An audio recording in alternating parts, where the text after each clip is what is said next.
right, let's see. I want to make sure I'm live. Yes, I'm live. I'm going live today. I do believe Thursdays is a good day for us to go live or for me to have this live engagement consistently. So it looks like Thursday may be my day because I don't have as much work. And then, two, it gives me the time I need it. Now, I'm not going to hold these lives longer than 2 hours. I'm attempting to not go over 2 hours because I do want us to be able to process the information, and I want people to also be able to go back and listen and anything that they feel that they need to do to absorb this information, right? And I don't want to give so much where people will be a little, like overwhelmed. But we're going to cover a lot. We're definitely going to cover a lot in this live. So, hold on one second. I'm definitely going to share my screen, but give me one moment because I have someone at my door. So I'll be right back.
Okay, all right. I am back. I'm sorry about that, you all. That was a package I had to sign for, so I couldn't I couldn't just let it go. But I had already started the stream, and so of course I have worked out my kinks. Let's see. And I'm going to be sharing quite a lot. Now, we may have a guest to show up. I hope he's able to come on live today. If he's not able to come on, then we will definitely have him on, not like next week or sometime.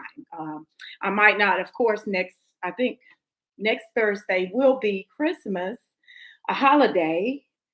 So most likely I will not have the live on Christmas, but we can definitely hold the live before or after Christmas. So let's see what happens and how things go. But today, there's something I wanted to start out with. One of the things I want to start out with is an actual video. And one of the videos that I talked about in my last live was the video from the ladies of Chicago Flips Red, or I think it's Flip Red, Chicago Flips Red is their actual organization, but their website is Flip Red. So I wanted to show their video on what they did with the Freedmen, right? The Freedmen video. Now with the Freedmen video, I am going to show it because I think it's such a great video for our children, or just marketing for what they did and how they expressed the 13th, 14th, 15th Amendments. Now, as you can see, I have my Freedman shirt on again today, and I do believe in just going ahead and just wearing this T-shirt every time I hold a live. I'm to that. Like, so we know and understand what Freeman is, and you continuously learning about Freeman, then you'll also be able to speak it later, right, to others. So let me go to this video with Chicago Flips Red and the 13th, 14th, 15th Amendment. I love this video. I think it's very well put together. I am so proud of them as well. So let's see. I'm going into my bookmarks. Let me see. I know I made sure that I had this video, and I wanted to make sure I opened up playing it along with another video that I think is very important for us to listen and hear the words of this current president and what he is saying about our people and how we can definitely at this point in time, you know, use this administration to literally get what we want, what is ours at this point in time. So that's kind of where I'm at. But let me find this video. Here we go again. I know I couldn't find it before, but I know it's here. And I'm gonna scroll down in all my videos, and I'm going to select it, and I'm going to play it for you all. And again, this T-shirt is from Chicago Flips Red. These are some of the T-shirts they made this past summer when we went and we were out rallying at the White House, near the White House, on Freedmen, Chicago flipping red or turning Chicago red because of the current administration and what is happening there. So let me see. Why is it so hard for me to find my video? Every time. And I was like, I know how to pull it up. And now that I'm pulling it up, it's not coming up. So what did I put in before? Okay. Maybe I should go to my media. Let's see. I was going on my page to look it up. And let me go with media. That's where I initially found it. So let's see. And we're going to get started because a lot of videos today. And out of these videos, let's see. I did repost this video the other day. So should be easy for me to get to because I do post quite a bit. So let me scroll down in my replies because I know I retweeted this particular video and I want you all to see this video. And then we're going to get to the next video and we're going to talk about immigration, of course. Immigration is ongoing in our country and we're feeling the effects of immigration, whether it's legal or illegal. We continuously feel the effects of immigration. And so, in this day and time now, it looks like the rest of America is now feeling the impact of immigration, whether it's legal or illegal. Now, you all have heard when America catches a cold, Black Americans catch the flu because they usually are going to start at the bottom. And unfortunately, even though we are the Americans that have been here way before any and everybody else, it always hits us home first, right? It's going to hit us first. We understand. So at this point in time, and all of this is what's happening with immigration. To me, it is our like a blessing in disguise, right? We are feeling the brunt. Yes, we might not look at it as a blessing right now, but everything is coming out. Everything is coming out with immigration, immigrants, and what they've been doing, and all of the money that's been going out of the United States. For if they had just aligned with the freedmen, woo! Oh my gosh, we wouldn't be in this situation right now, right?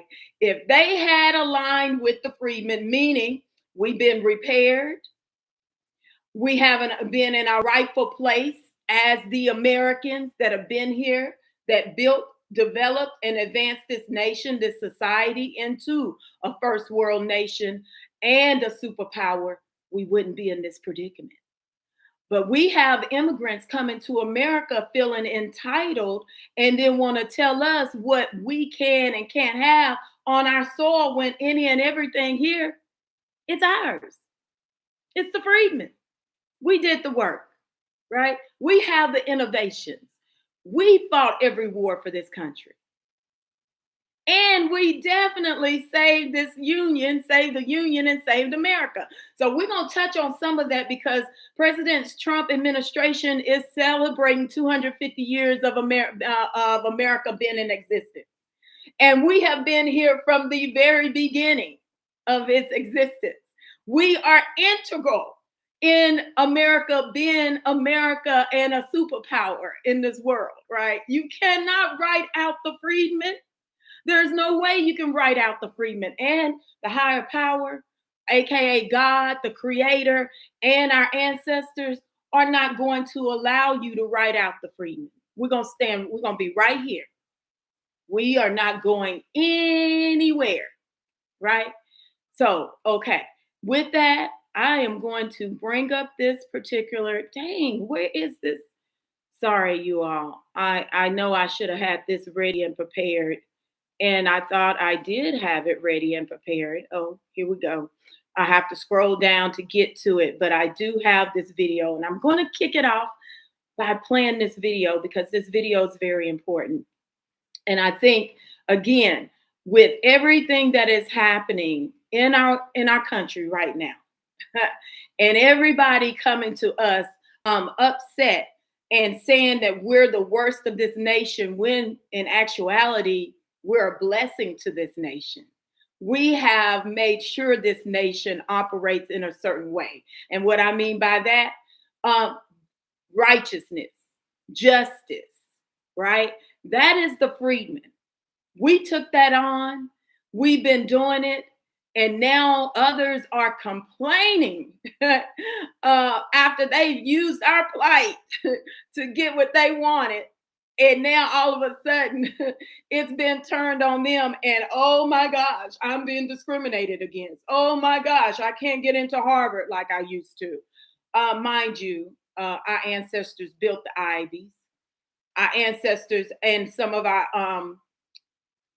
elders have attended the Ivies, and then some of them have been actual professors at the Ivies, and they're the descendants of the formerly enslaved. So I'm still trying to figure out how all these people are so great, but right now our country is witnessing a great deal of fraud on behalf of immigrants that came to this nation, and they didn't work to get where they were or where they are. No, they stole and plundered. And then on top of that, they're immigrants. Now they can be deported and denaturalized. We're gonna get into that because Trump has already said it. He will denaturalize and deport if it's within his power.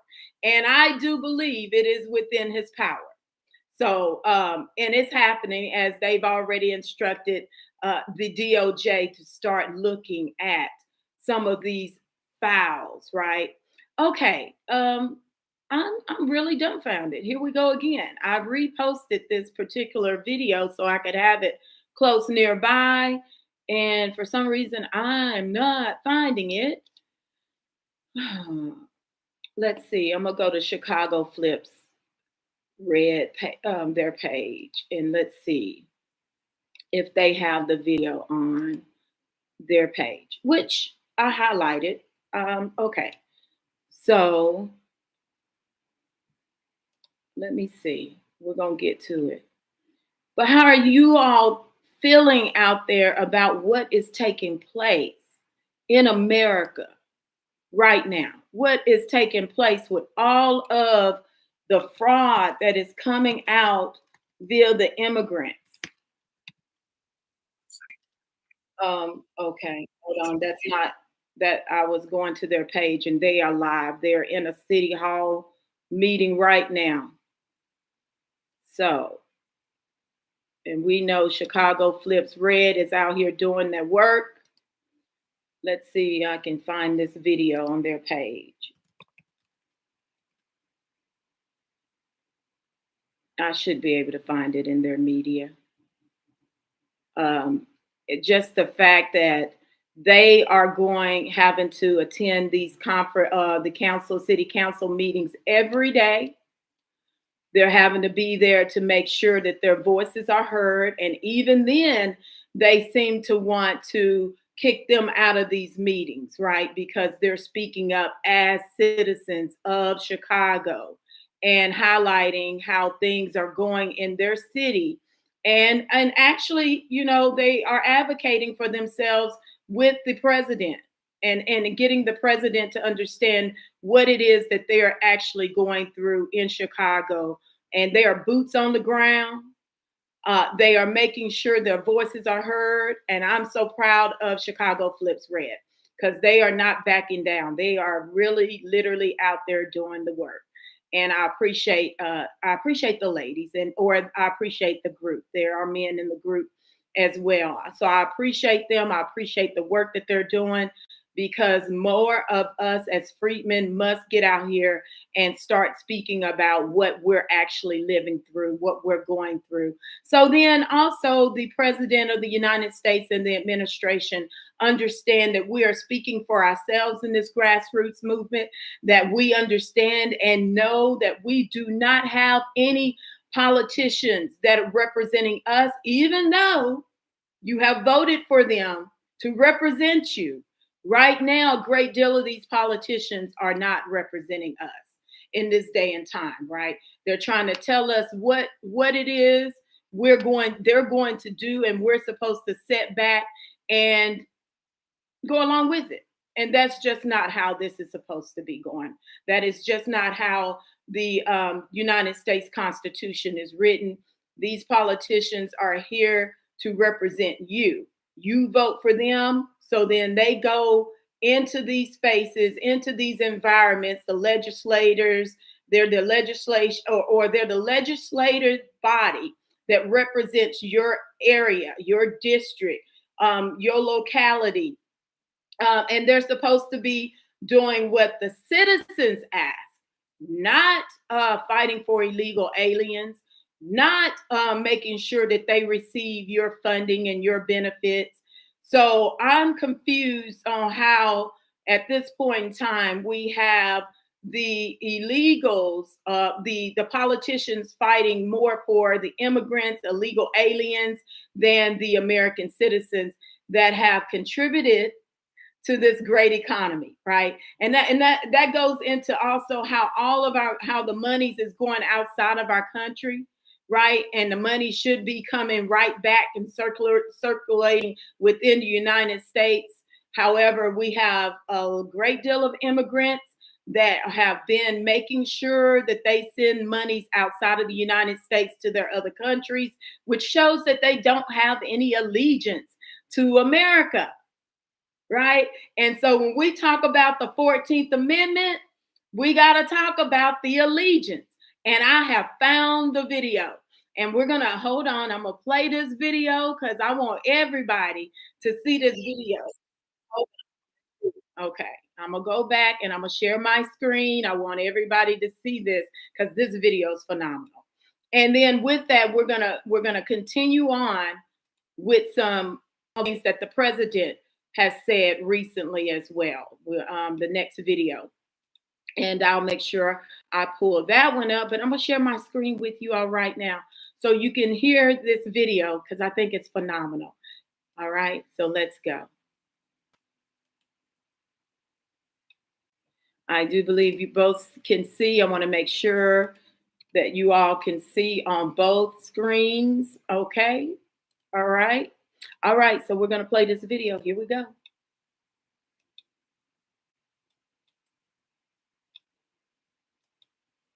The U.S. Constitution is the supreme law of the land. It lays the foundation for equality and justice for all. It's supposed to protect every American, no matter your skin color, age, financial status, or even your past.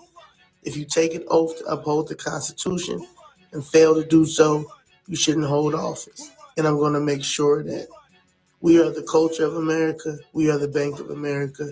We are America. And that's on the U.S. Constitution. Who run? Who run? Who run? Who run? All right. Okay. I'm sharing my video on that one. But You heard what Zoe, she's narrating that particular video, and I love that video and what she's speaking on, right? The US Constitution is race neutral, and our freedmen status, I have freedmen, although it could be freed woman, but we know freedmen, MEN, oh, what? MEN, okay, was actual term, right? Legal term because of the situation. And they took the patriarchal term because men, right? We know men and all of that good stuff, patriarchy. So with that, we're going to go with the next video, which I think also is a phenomenal video in that it captures what the president has said about us freedmen. Now we know that we got to work with him on some of the lingo, right? Baby of slaves and things of that nature. But overall, we know what the president is talking about when he speaks about the baby of slaves. He speaks about the 14th Amendment. But some people still don't understand that the president's depth of understanding our history, it's fun. It goes very deep, right? It is more than a great deal of other beings that are on this soil. They do not understand our true history and how much of impact we've made in this country, the equity and the contributions. But this particular video that I was searching for in my last live that I couldn't bring up, and plus, even on YouTube, I experienced some issues, technical issues. But now we're going to play that video. And I'm playing this particular video because I keep hearing people state that, you know what, this president, he's just glazing us and he's just saying these things to get our support. However, I do not think and believe that is the motive of this particular president and this administration. I do believe that this present administration is talking to the Americans. And the Americans are the freedmen, right? Figuratively, literally, we cover all of it. When you speak about Americans, there's no other group that you could be speaking about other than, right? And I say that because I know I'm American. I know my people were made on this soil. I know without us, America would not be what it is today. No way, because of our patriotism. We've saved this country numerous of times. We helped save others throughout the world. So we're definitely American patriots. Not only that, we have helped and supported and assisted this civilization, this society with advancing, right? Development and advancing this particular society, our home, our country, our homeland. It has been the freedmen that have been doing this, right? And we have a track record of this that no one else can ever claim and say that they did what have done what we've done, right? Even despite, I'm gonna say it, despite our oppression and subjugation, we have been able, right, in America, the Americans, the freedmen, we've been able to still thrive and survive. And a lot of people don't like that. And they on our soil, coming to our soil, mad because we have been able to overcome oppression. Yes, we've overcome some oppression. Yes, I say overcome oppression in that we're still here, thriving, surviving, and they can't seem to do without us, right? Everything in America comes back to the freedmen. We are the main characters. We will forever be the main characters.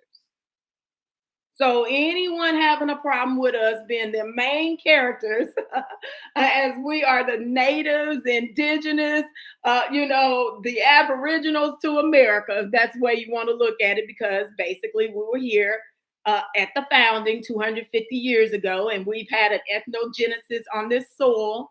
So, therefore, yes, we are the Americans. And so, anyone at this point in time attempting to take us out of America and claim we are Africans, y'all, that is just so asinine to me and so crazy. But anyway, okay, let me find this this video because it's funny to me. I'm laughing, I'm chuckling because you have today in 2025 when we see things are getting shaken up, right? A lot of things are getting shaken up. Now all of a sudden, oh, we got to be immigrants.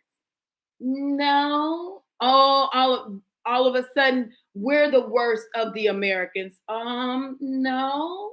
You know, everything is coming back that something is wrong with us.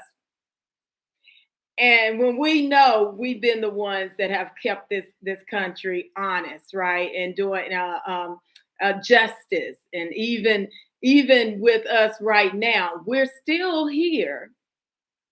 We're still here speaking, and we should get louder. I will hope that we get louder with our pushback or education of others of our history, because now it's obvious to me, and I hope to many others, that the play is to take us off the soil and erase us as if we have not been here. And as if we have not worked to make America a great country. So there's a lot going on here. But let me find this video and we're going to listen to what the president said on the campaign trail. And this was a speech in front of the Black Conservative Federation. So I'm going to get ready to share my screen. This video should be here.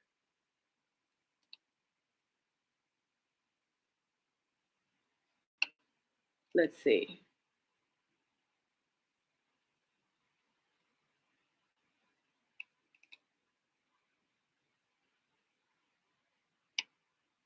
All right.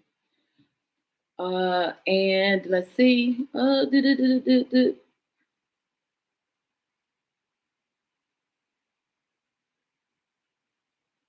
I will say I still have the petition going around. So please, please, please sign the petition. That's an announcement. It's a call to action. The actual petition goes over why we're delineating, ethno aggregating, and separating and reestablishing our own Freedmen Bureau of Freedmen Affairs, so that we are not in the pot with all of the others. And what I mean by all of the others, I mean with the immigrants.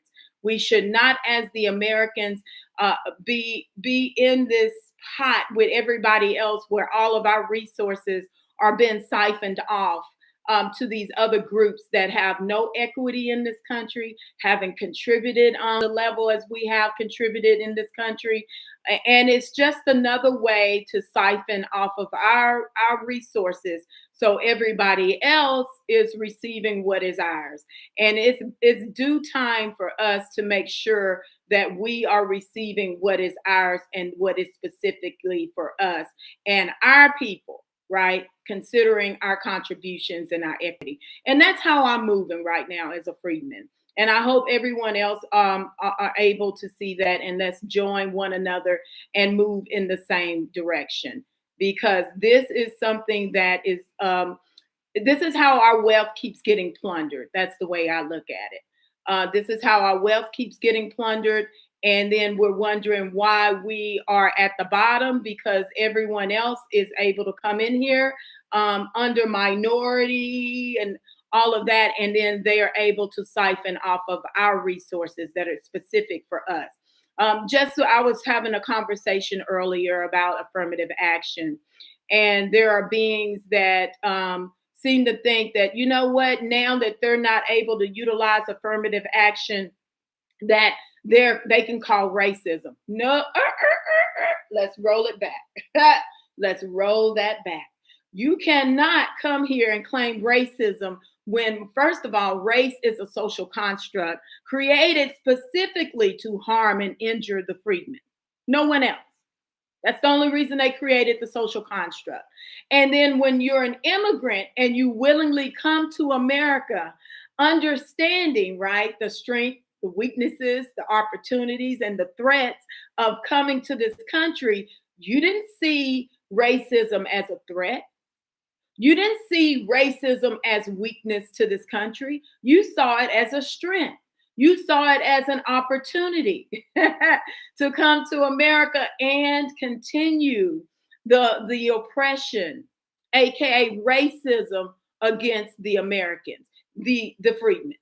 So I have a whole different perspective on others now attempting to utilize race and claim racism in America. Doesn't exist for you. Doesn't exist. Race is a pseudoscience. It's not real.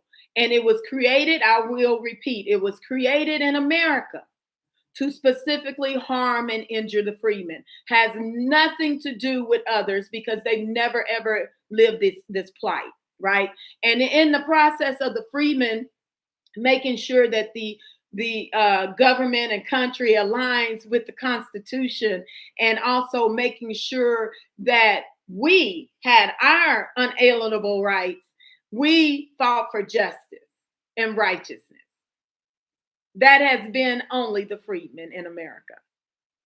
So I am going to now share my screen, and I want you all to hear what the current administration or the president of the United States had to say, let's see, about the freedmen.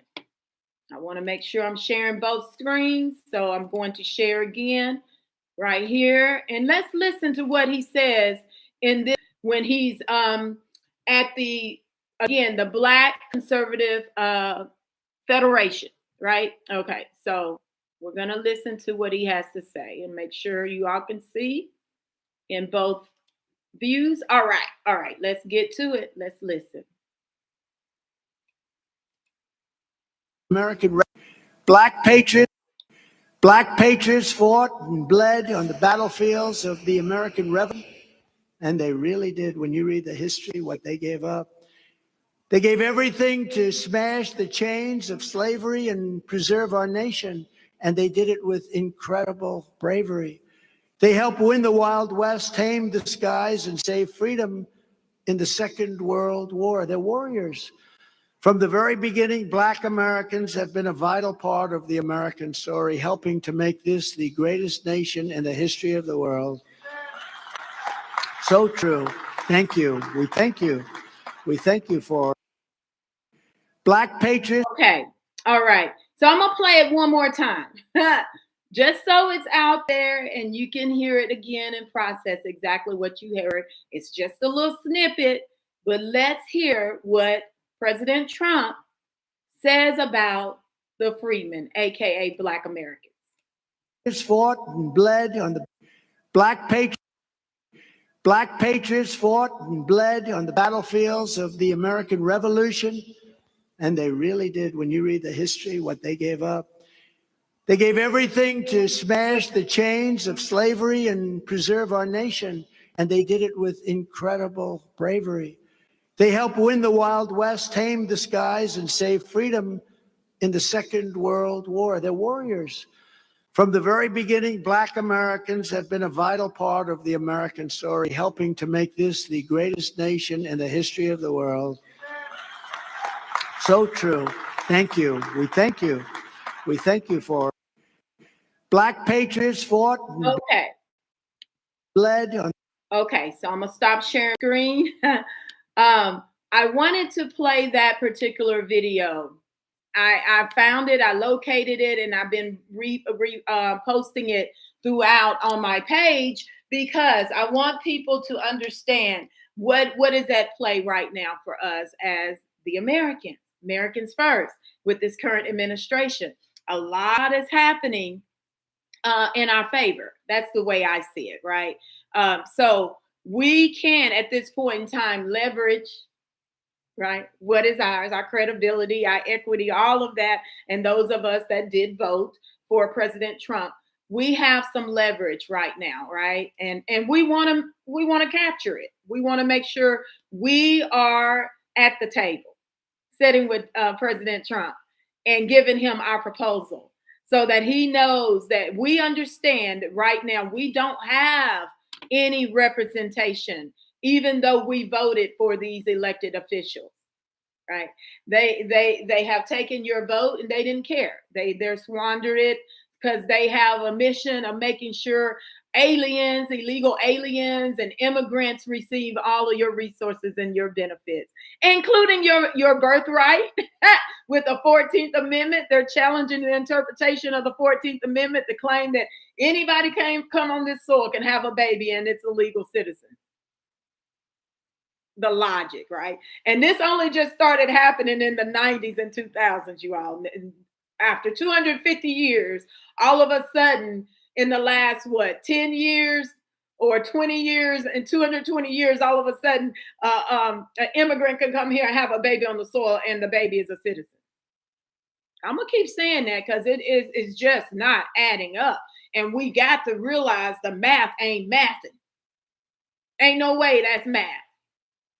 You don't have a legal parent on this soil.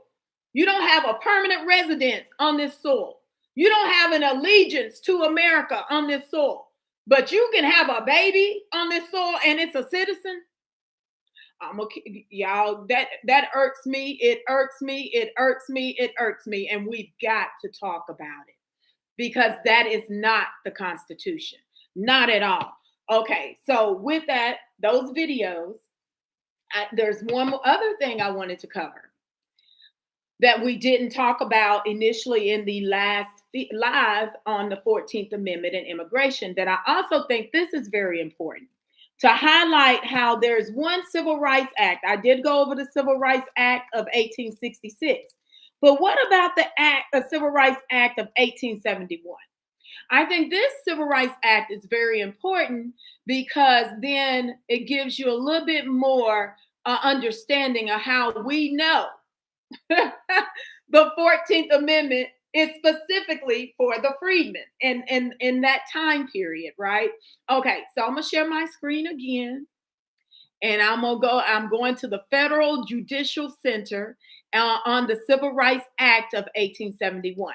Now, for those of you that don't know about the Civil Rights Act of 1871, you're gonna be like, of course, okay, typical, right? Because it's all about, again, it's all about us. Yeah, we're the main characters and we will forever be the main characters in America because what? Everything in America revolves around the freedmen. And if the freedmen was not here in America, you would not have America.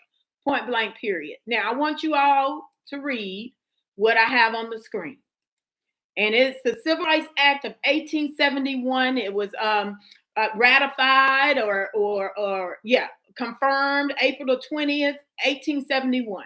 It says, Congress followed the Civil Rights Act of 1870 with an 1871 law to enforce the provisions of the 14th Amendment to the Constitution of the United States, which came to be known as the Third Enforcement Act or the Second Ku Klux Klan Act. Ku Klux Klan Act, okay?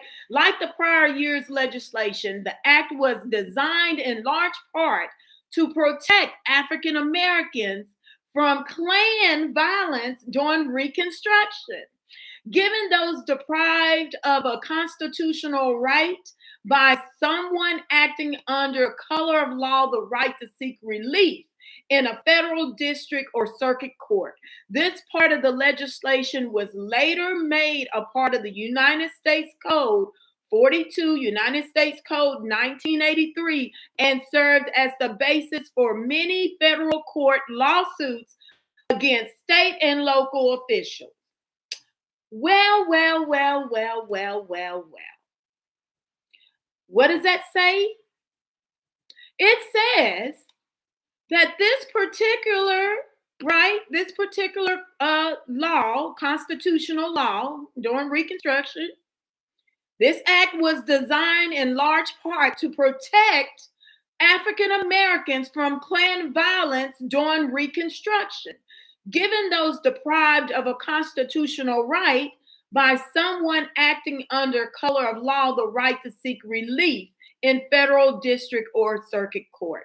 So this is a part of the legislation of the United States Code. So it serves as a basis for many federal court lawsuits against state and local officials. I do believe that at this point in time, we need to be utilizing that Civil Rights Act of 1871 against some of these local officials, right? Because we're not being protected. And we are being deprived of our constitutional right by some of them acting under the color of law. I'm just saying, I want to put that out there, right? But we know we have these attorneys that are file cases on our behalf. However, if you are in a state somewhere where you can file pro se, and you have an organization, and this is happening in your city and your local state government, I'm just saying, maybe there's something to research. Okay, I'm gonna just go there. That may be something to research, because we are not being protected at this point in time with the 14th Amendment as citizens, right? Most of the harm and injuries are coming to us. The freedmen has nothing to do with others. Although now they're claiming the jobs, right? They're claiming that they're not receiving the jobs. They're not getting into the universities. However, this has been the play against freedmen for hundreds of years. So that's not a harm, especially when you immigrated over here and you knew exactly what was going on. That's not a harm. That's not a harm. That's just, you know what? You're SOL. Because guess what? You thought it was okay to do it to the freedmen. Did you not? Didn't you come over here thinking it was okay to do these things to the freedmen? So, okay, I have an agenda, and I should have started with my announcement. So, one announcement is, if we could get more people to sign the petition. I kind of already did that, but I'll make sure it is on the live feed. We can get more of you to sign the petition. And as we move forward, we know that we must delineate, ethno-aggregate, and separate from the rest of these beings that are now coming to America and claiming claiming that we are not the main characters of America when we are the Americans, y'all. It's really wild out here. Some of the logic that I'm hearing from these beings that just does not make any sense, right? Okay, so the next thing I want to, the next announcement is I will have a guest. I don't think he's going to be able to make it today, but I will have Mark Carter on again, and we're going to close out some things and talk about some other more things that you all may have heard, may not know about, but we're spreading the word more now about immigration. We're talking about Cities for Actions and New Americans. So we're definitely going to hold that conversation. So, okay, so now there's the other video of the president, and this video is on, it was Black History Month at the White House, and he spoke about immigration.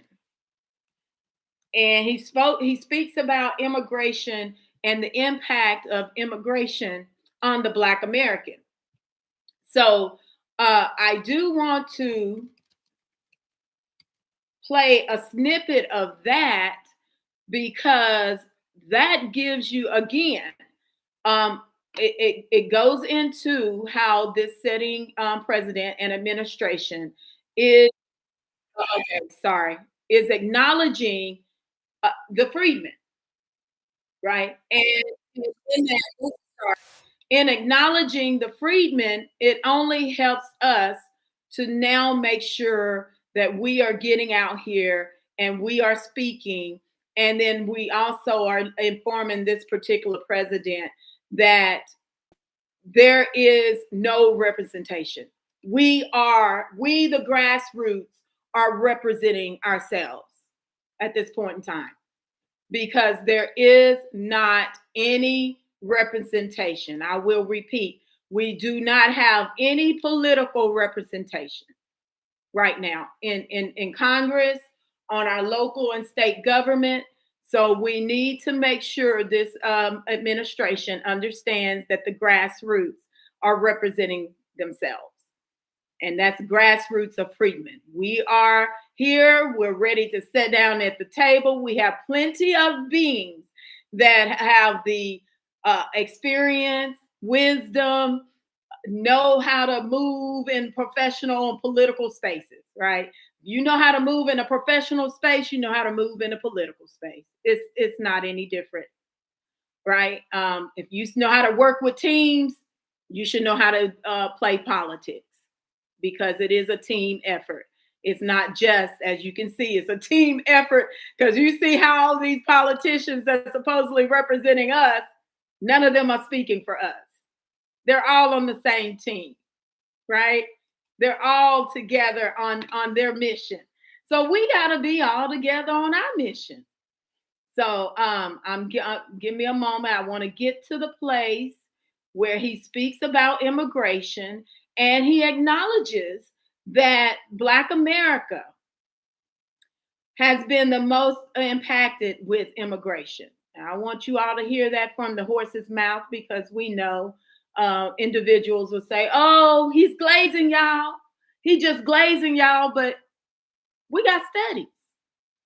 We got studies about the impact of immigration. We also have ancestors that highlighted the impact of immigration in their time, right? During their livelihood. So, I don't get how beings in this moment think that it's okay for us to sit back and allow others to come in on top of us in our country and take our resources. That's another way that I'm dumbfounded on how people think that that is okay. Everything that our ancestors fought for us to reap benefits off of, opportunities, is now going to immigrants and illegal aliens. And how does that happen? Excuse me. How does that happen? We have to have some that are aligning with the mission and the vision of what? A political party? We can call it a political party. And that political party we have been voting for the last, I think 60 years, some will say. And what have we received from that political party? So let's see. I'm getting to the part I want to make sure. He talks about the garden, the statue park, but we want to talk about, I want you all to hear what he says about immigration. I think that's the most important. You can always come back to hear the rest of the address to the those of us that were at the Black History Month event. So let's see. He talks about slavery and the conditions. We can go here. I'm gonna share this and listen to some of this particular part of the address, and then we're going to scroll that and get into the immigration piece of the address. So when people say that, you know what, he's just glazing us, no, we have an opportunity to hold this particular administration accountable, and I think they want to be held accountable. They're ready to I think to support us in a way that we don't understand, because many have not or many didn't think this opportunity would present itself, but it is. But let's see. David's story. A boy. Okay, here we go.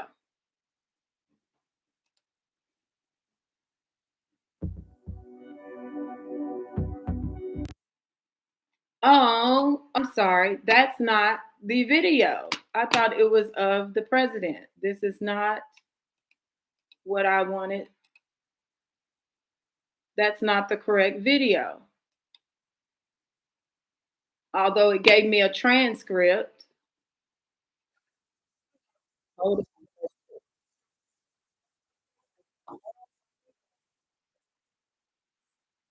hold on. I'm gonna get to the part. I want to get to the part because it's like 40 some minutes. And I advise any of you to go and look this information up for yourself. You know, I am providing it in this live stream for people to listen to, but I really want you all to educate yourselves, right? Go and do your research. There's nothing wrong with you doing your own research and coming to your own conclusions, right? Critical thinking skills, very important. And the Americans, we know how America works. We've been here. We know what works and what doesn't work in America. And right now we have an opportunity for us to step into our rightful position as the Americans. And I will continue to say that. This is about us, Americans first. We can now make sure that we hold our government accountable. So, okay, let's see. He's thinking all these people, but I want to get to,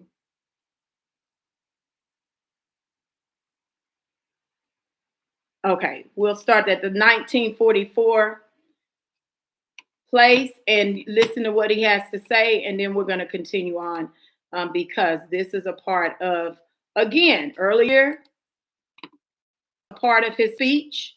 I do not see the president and this administration diverting off of what he said here.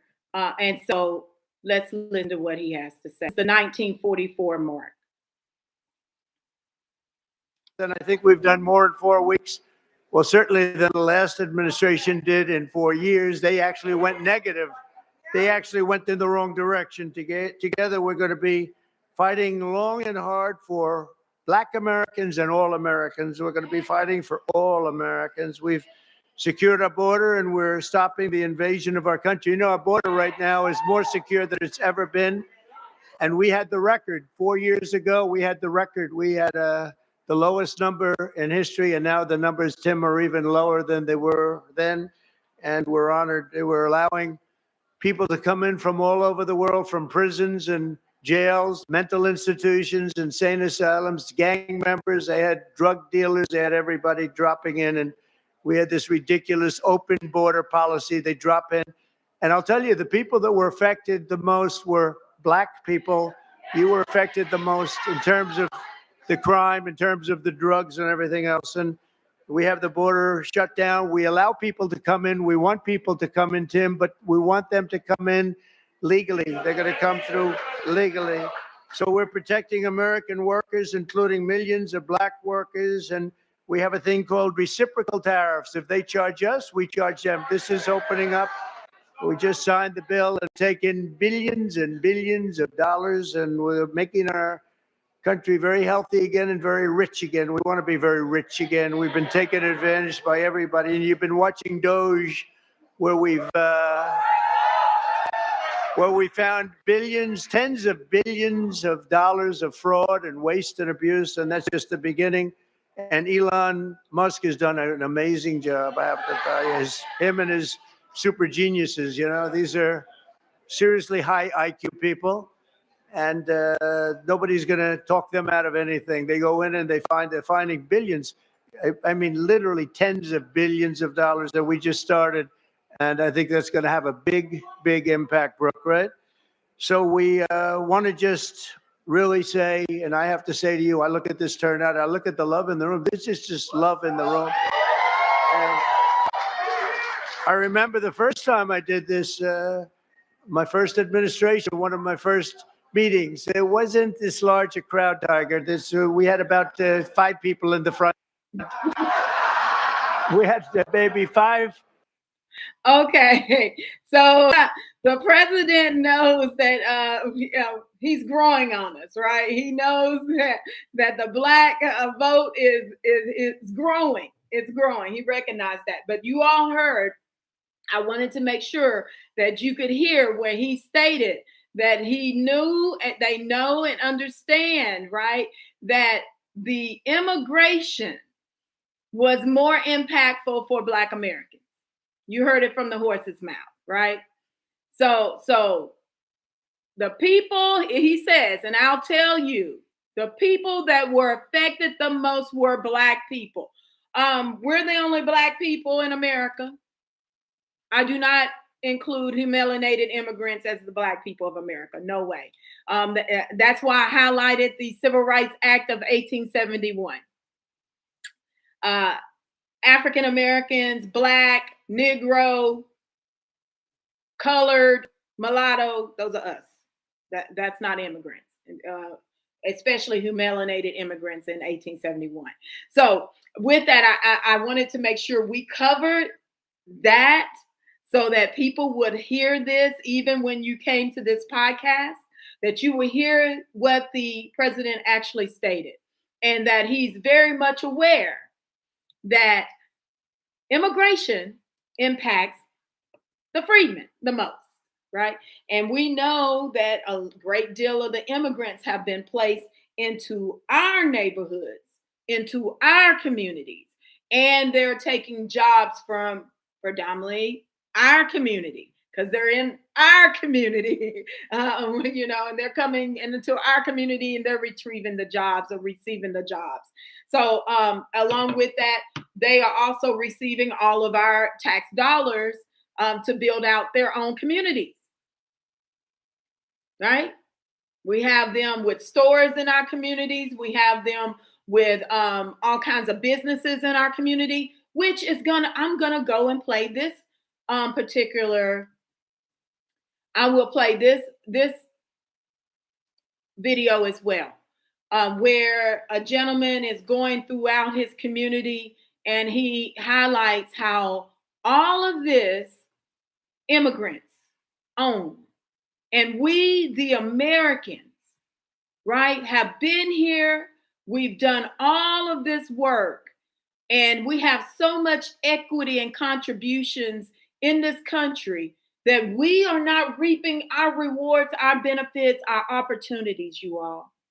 And I'm gonna keep saying it. This is our opportunity to get what is ours and make sure that we receive whatever is ours and it's not going to others.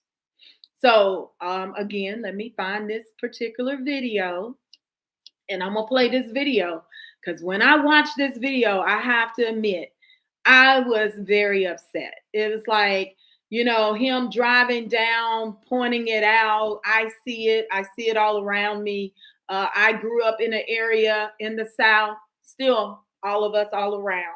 Even the corner store was someone that we knew from the community, right? So, and I don't care about aging myself. I'm over 50.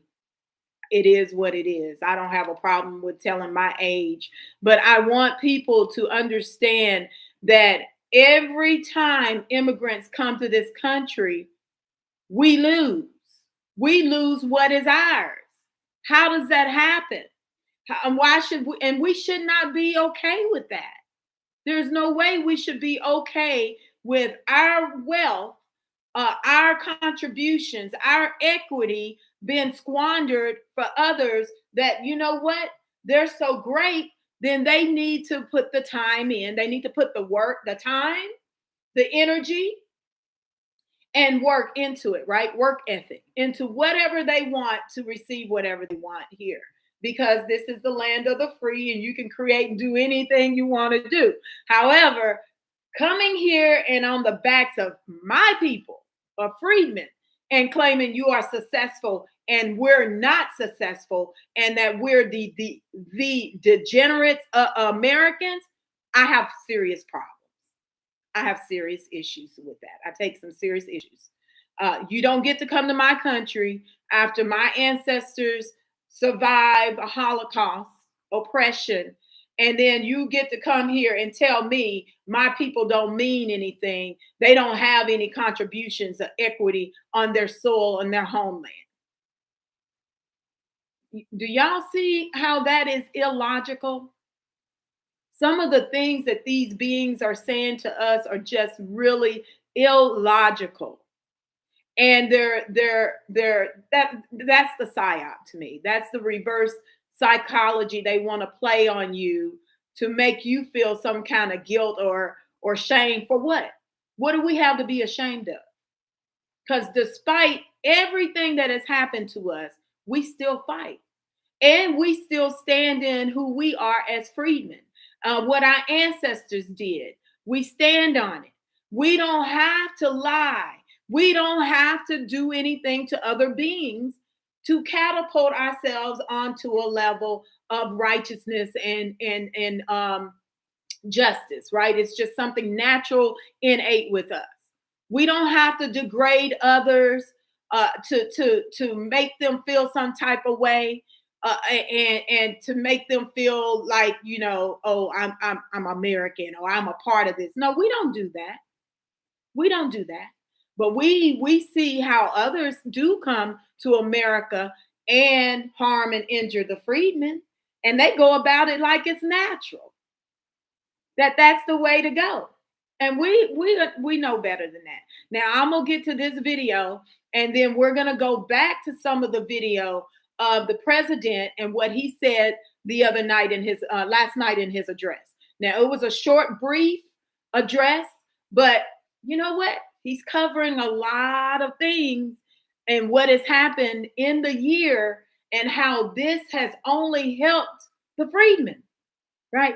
A lot of things are happening with immigration now that I am so excited about. And I'm gonna say Stephen Miller again. I'm putting Stephen Miller's name out there because I never knew that I would be supporting some of the things that Stephen Miller says, but what he's saying now, I'm all on board with Stephen Miller. We'll go over some of that. We'll go over some of that because I think that's important. But let's get to this video that let's see, Mr. Grimes TV posted this, and I really appreciate that he did post this particular video. And I'm gonna share my screen, and I want y'all to hear what this man, as he's driving down the street, what he's noticing. And it's all us. It's all about us, the freedmen, taking everything of the freedmen, because we are the Americans, and we will forever be the main characters in this. I don't get it yet. You're gonna learn. But okay. So I want us to listen to this particular video and what he's saying. I'm gonna go back to the beginning. Baseball in every black community. Okay. In every. I want to make sure my screen is shared and you guys can listen and hear what he has to say. Okay, here we go.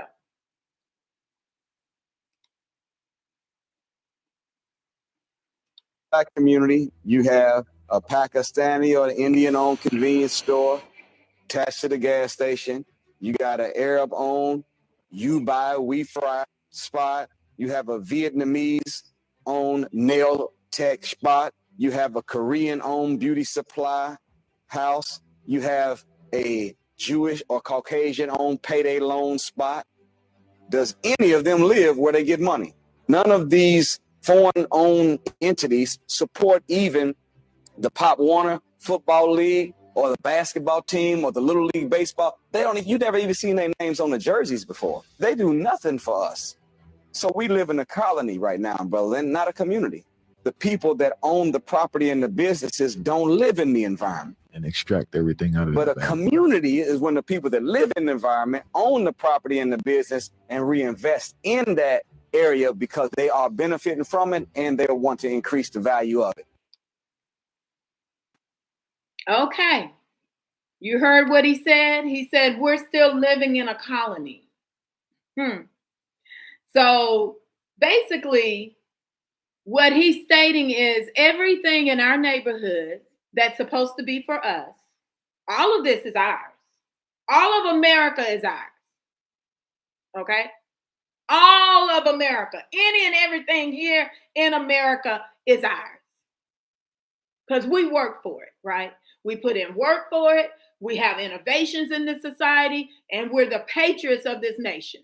So everything in America is ours. I want people to understand that.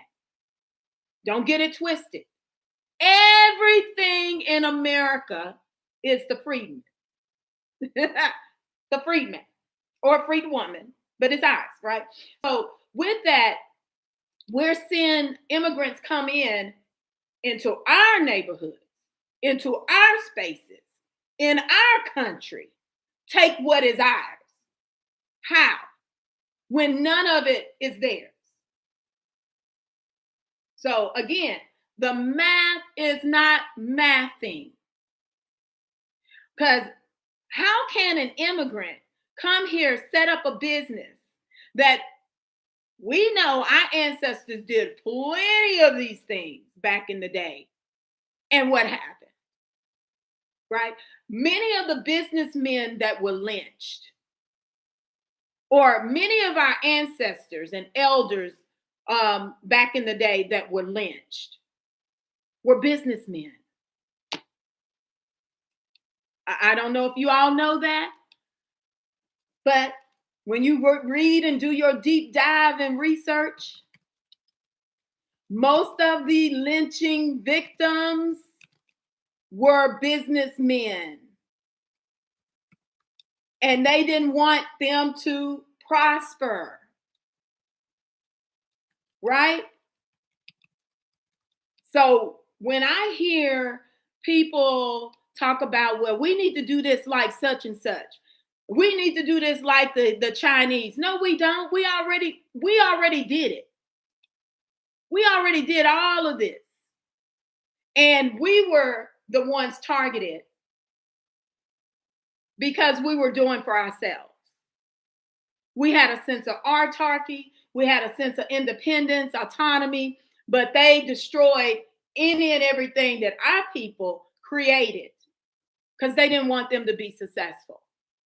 And so here we are, feeling the effects. We're another generation of feeling the effects of some things that happened to our ancestors. And you know, some people are going to say, oh, you're just making excuses. Okay, well, if I'm making excuses, then our ancestors put into a bank. When I hear people talk about, oh, you know, you all have to learn financial literacy. I get it. I get it. However, you know what? Our ancestors were implementing financial literacy, and elders have been attempting to implement financial literacy, but they get railroaded, right? They'll get railroaded. I remember the insurance man coming by my grandmother to pick up her payment. I remember those days. So, you know, it's not like our ancestors and elders didn't believe in financial literacy, or they were not attempting to get into a better economic, social economic status. But at the end of the day, they were terrorized. So here it states, targets of lynching. Victims were targeted for a wide range of reasons, many of which were minor social transgressions or fabricated accusations. Okay, so we were successful Black businessmen, landowners, and prosperous farmers were targeted to stifle Black economic advancement and opportunity. And I'm going to keep going back to the Civil Rights Act of 1871. Your federal government had to create a Civil Rights Act of 1871 to align with the 14th Amendment for protections. After the 14th Amendment had been ratified in 1868. Okay? Hey, piecing together this history, you will learn a lot.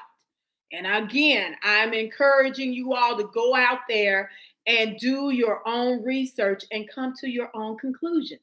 And if you come to the same conclusions as I did, or others have, You all, let's join together because we have a meeting of the minds and how to move forward in our grassroots efforts, right? In this movement. So it also states political power. Black individuals seeking political power or demanding basic rights were lynched as a reaction to their involvement in a changing political landscape. And what are we doing right now, you all? We're involved in a different political landscape. Things are looking really different right now, right? We have at least a sitting administration that can see some things, and they can see how, one, a lot of American dollars, capital resources have, one, gone out of this country. It wasn't staying here in the country, whether it was remittances or U.S. aid or NGOs. They've been plundering, racketeering. What's the other? Where they take money, laundering money outside of the United States of America. So that doesn't help our country. And then the fact of the matter is now we're seeing a lot of these immigrants, even if they're refugee or came here as refugees seeking asylum, they're fraud, scammers. Okay. And so when we look at our neighborhoods and our communities, and for years and years, we've been fighting to receive monies for our schools, to build up our schools, make sure they have the most up-to-date technology and books. And they've been fighting us, telling us they don't have the money. But now you see all of that money and where it was going. And we know it ain't coming to us. And now we understand and see why our communities are so dilapidated. And you go somewhere else across the street, a couple blocks over, and it's another white or mixed neighborhood, and they have the best of everything. The best looking new buildings. Most likely they have the best new technology. Life is all good. But where's our wealth and where's our money and our capital and our resources? And this is a part, again, of why our ancestors began to fight for civil rights, right? They knew that they were paying taxes and none of the monies or the funding was coming back to our communities. And we're now seeing it take on another level on steroids, because now we have the immigrants here, legal or illegal, that are doing the same thing, right? They're literally here doing it's the same play, you all. It is the same play. So with that, we've got to stand up and stand in what is ours and make it known. Nothing wrong with it. Nothing wrong with it. It's nothing wrong with us making sure that we have what is ours. And all of it, any and everything in America is ours. Let's be clear. Anything in America, I'm going to repeat, anything in America is ours. Because we already worked for it. Our ancestors already did the work. Not only that, we have I looked at some of the most recent innovations, inventions in this society today that has helped America to develop into a first world nation superpower. And I'm going to just run down just a couple of them that I had to post. I had to put this in there. Okay, so we know, back in the day, Lewis Latimer worked on the light bulb, and he created the filament in the light bulb so that you could have extended time, right? Extended light and have time, instead of the light bulb going out every 2 minutes, or you having to relight it, or, over a period of time, like the kerosene heaters and things like that. But we know he was a part of that. Now, You go throughout the world, everybody using light bulbs now, right? Okay, all right. I'm just saying. Now, we have when we look at technology, we have Frank S. Green, and he built the fastest memory chip that also is used in the IBM computer.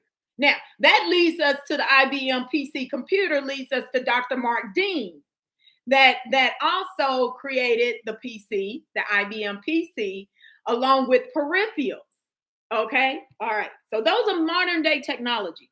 Oh, another one, and this is well, wow, his particular development or creation by Otis Boykins is used in many of things. Although it was created for the pacemaker to help control the pacemaker, well, now his technology is also used in television remote control.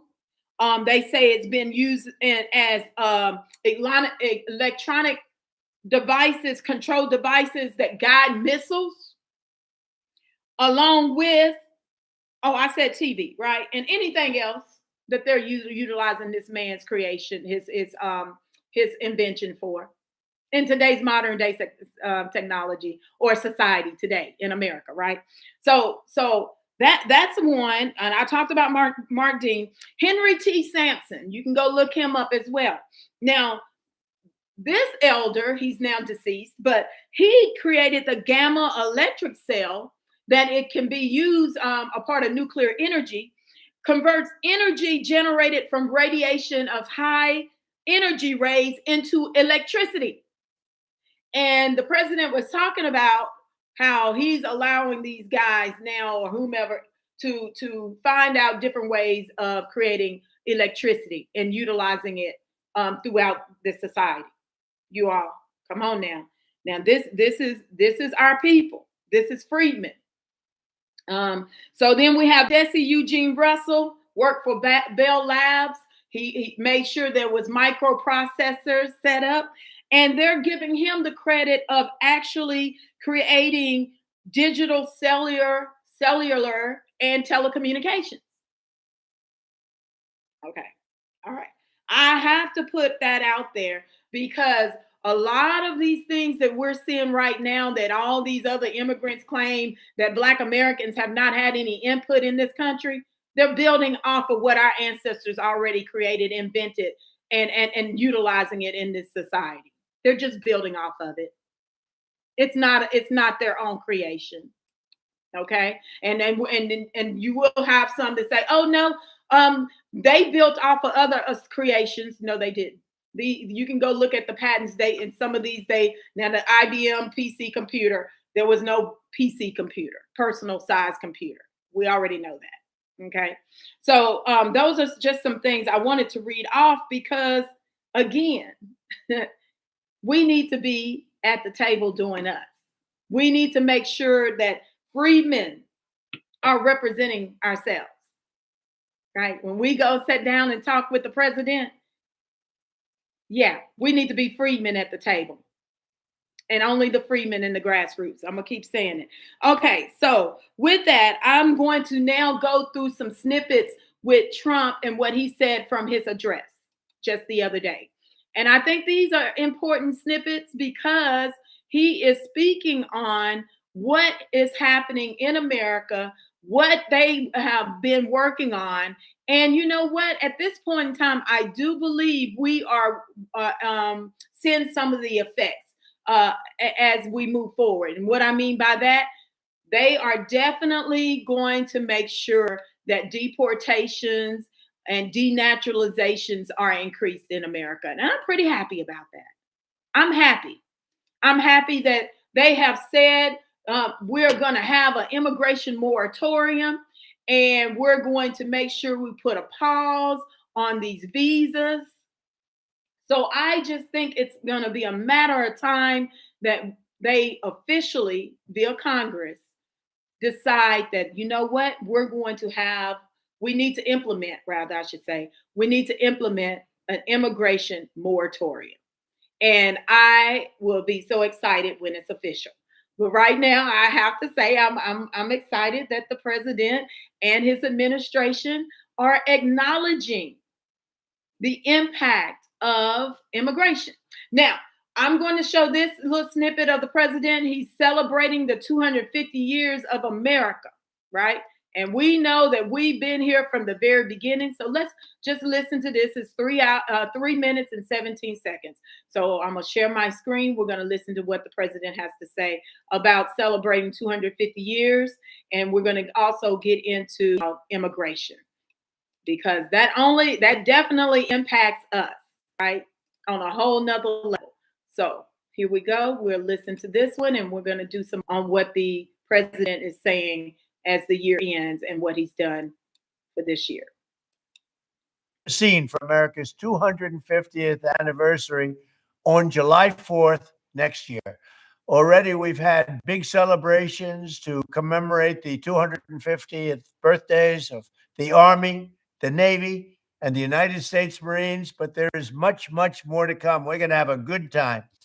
As we ring in 2026, Americans across the nation will see the iconic Washington Monument illuminated with festive birthday lights to honor the start of this historic anniversary year.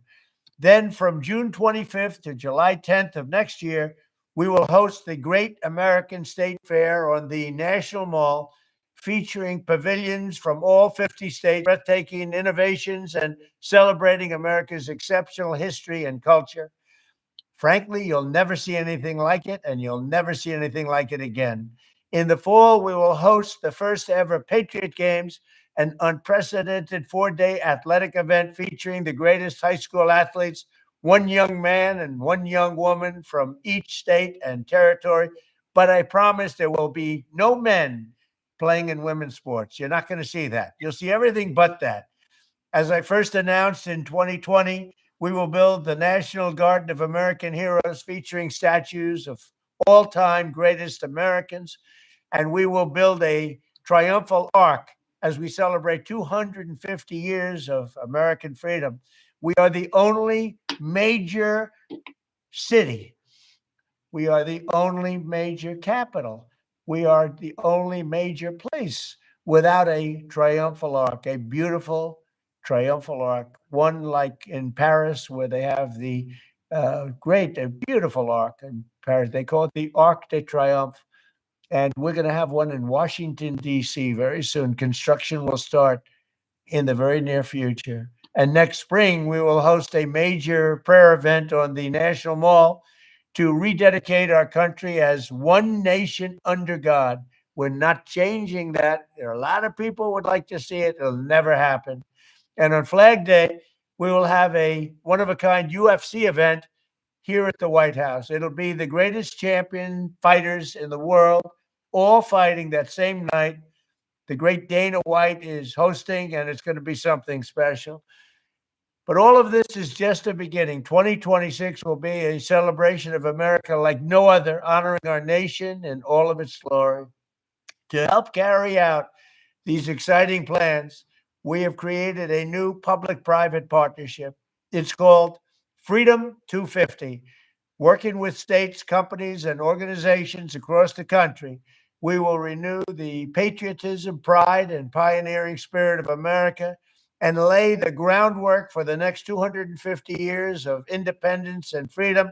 This will be a time like you've never had in your lives. America 250. Thank you. I love you all. Okay. All right. So President has big plans coming up in the new year, 2026. You all heard it. We will be celebrating 250 years as a nation.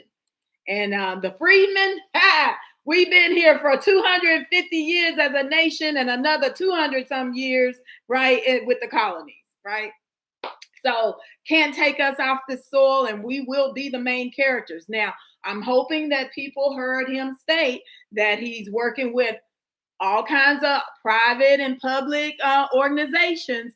So this may be an opportunity for us to look in our state, local level and see how we can too participate as freedmen. I just wanted to put that out there because I know we should be participating, and we should do any and everything in our power to make sure freedmen are saluted, celebrated for 250 years of being a part of this nation, right?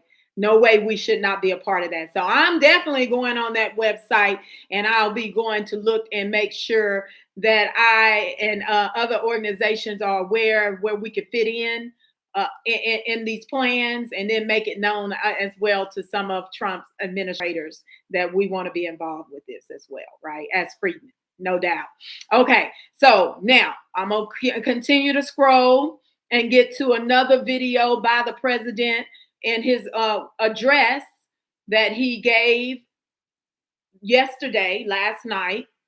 It was very short and poignant, or to the point, and I think it's very important for us to highlight some of what he said. Now, before we get to that, I've come across the videos for all the fraud that is happening, right? We have fraud from the illegals.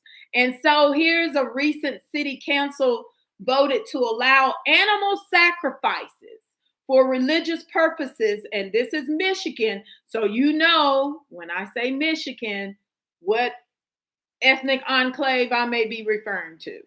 So we're going to play that video so you all can hear what is happening in our politics today and why we must be involved as the Americans. So let me share my screen again so you all can hear about this. And then we're going to continue on with some fraud and snippets. And then we'll the president and what he says he's going to do as we move forward into 2026 with immigration. And again, 14th Amendment and the freedmen, we're not going anywhere. So let's play this snippet. Keeping or harboring of pigs.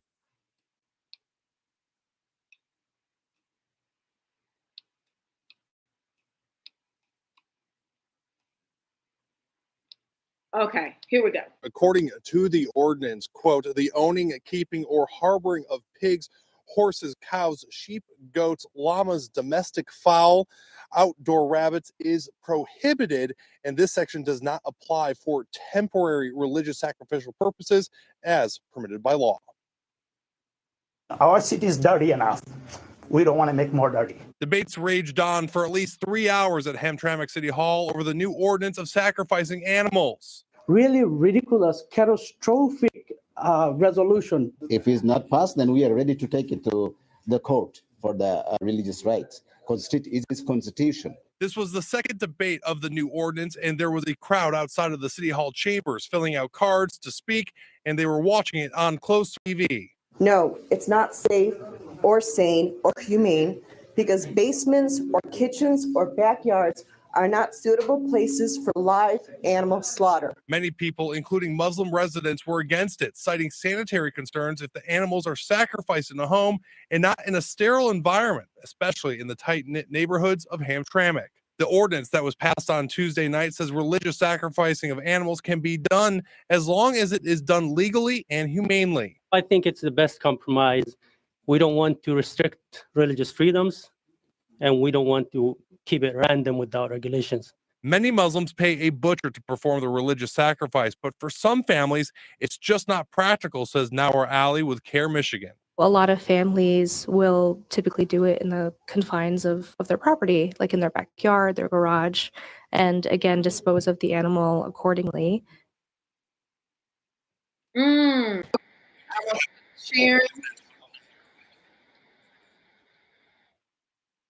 So, as you can see, they were holding a city council meeting on an ordinance about animal sacrifices.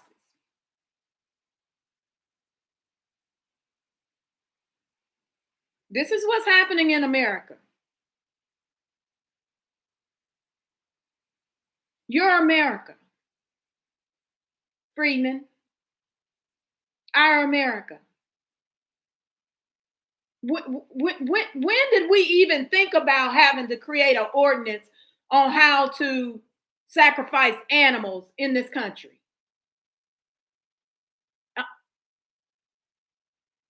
Never ever crossed our minds. Never ever necessitated such. But now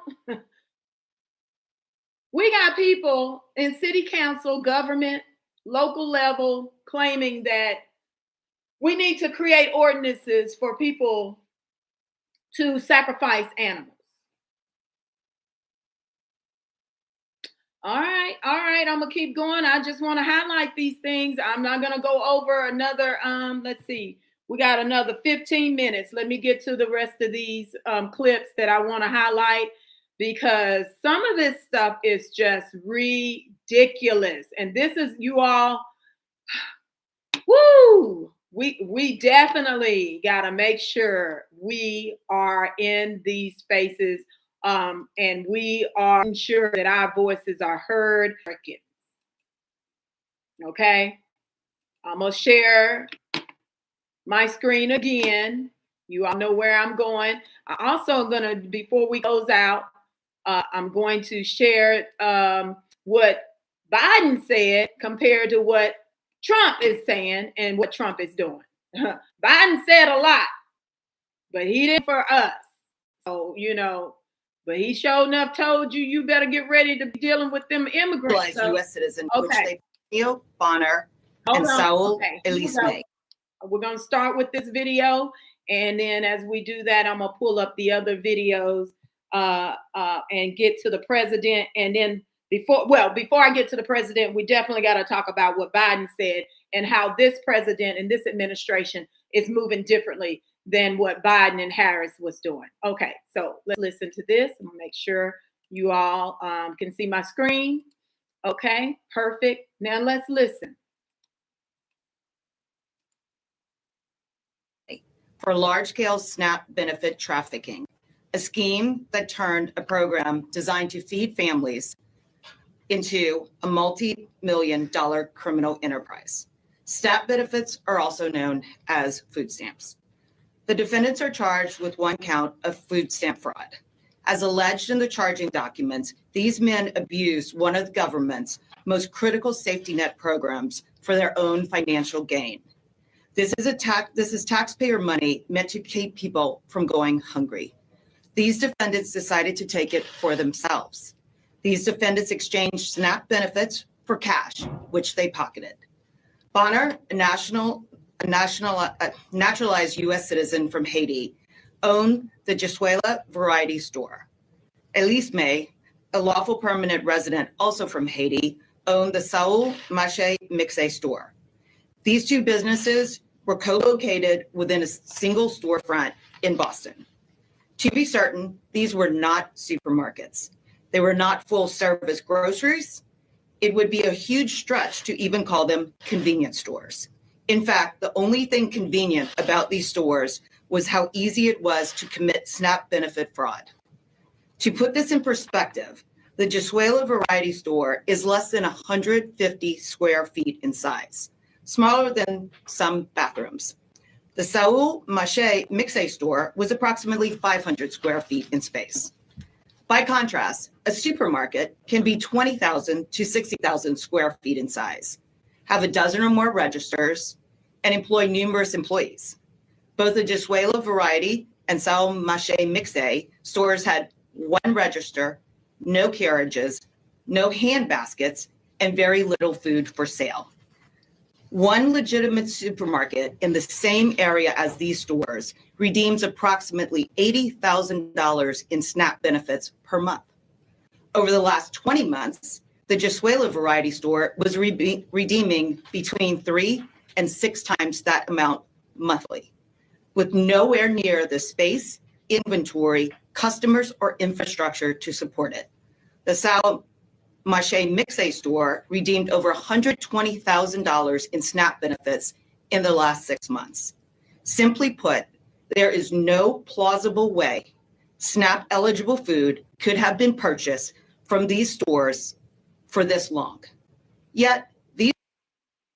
Okay, I'm gonna stop sharing. Oh my gosh, y'all.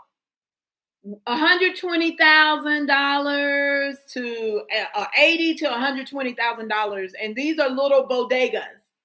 These are not real grocery stores, as you heard her say. They were just little convenient bodegas. And look at where our SNAP money is going, right? And you know, it's being said, the stigma is, oh, most Black people are on food stamps. You're welfare queens. Who's on welfare, y'all? Now, we may have a small percentage of our people.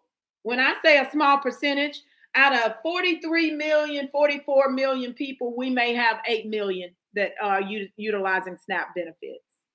Wait a minute, let me see. 16% of 43 million, what's that?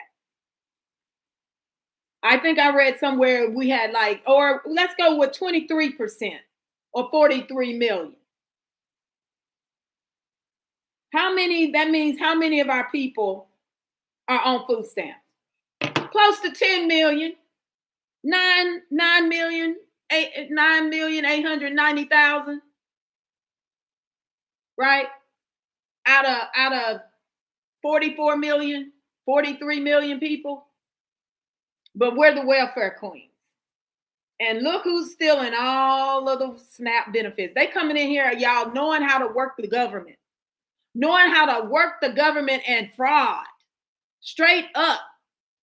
Right? And here we've been like, oh, Black Americans this. Black Americans are the worst of the worst of this country, of this society. Bull.